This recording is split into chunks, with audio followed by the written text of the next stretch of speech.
तेज बारिश के बाद की ठंडी रात थी। रात के 2 बज चुके थे। सुनसान पहाड़ी जंगल के बीच से गुजरती संकरी सड़क पर एक पुरानी कार अचानक झटके के साथ रुक गई।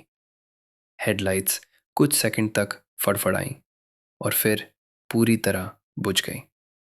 चारों तरफ गहरा अंधेरा फैल गया। दूर दूर तक कोई घर, कोई रोशनी नहीं थी।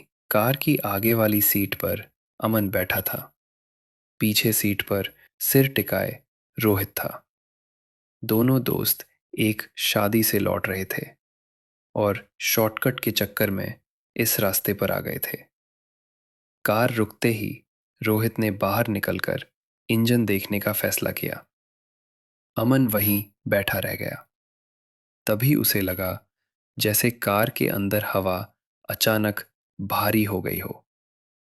अमन का दिल बिना वजह तेज धड़कने लगा।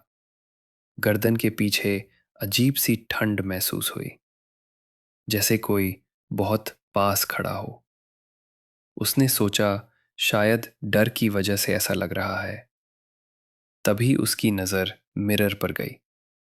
मिरर में पीछे की सीट पर एक परछाई दिखाई दी। वो इंसान जैसी थी, लेकिन पूरी नहीं। चेहरा धुंधला था, आंखें बहुत गहरी और बड़ी थीं, और शरीर जैसे अधूरा सा लग रहा था। अमन की सांस अटक गई। उसने पलकें झपकाई, लेकिन परछाई वहीं थी। उसे तुरंत एहसास हो गया कि रोहित बाहर है। कार में उसके अलावा कोई नहीं होना चाहिए। रोहित मोबाइल की टॉर्च से इंजन देख रहा था। उसे अंदर की किसी हलचल का अंदाजा नहीं था। रोहित ने देखा कि अमन बुरी तरह कांप रहा था। उसने बिना कुछ पूछे उसका हाथ थाम लिया।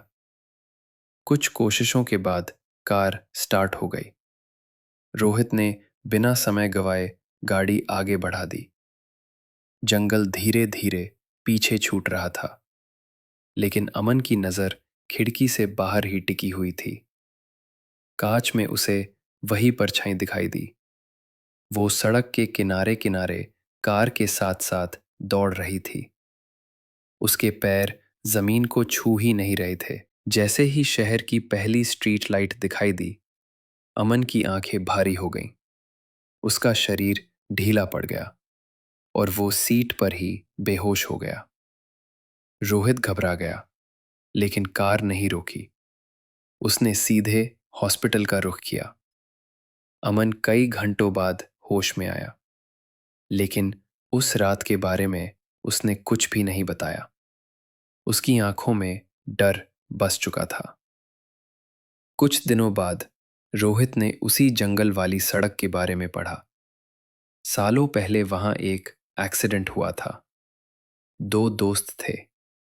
एक कार में बैठा रह गया था और दूसरा मदद लेने बाहर गया था। पीछे बैठा दोस्त उस रात कभी शहर नहीं पहुंच पाया। रोहित समझ गया कि उस रात अमन अकेला नहीं था, और शायद अगर रोहित ने बिना सवाल किए उसका हाथ ना पकड़ा होता तो कहानी कुछ और ही होती।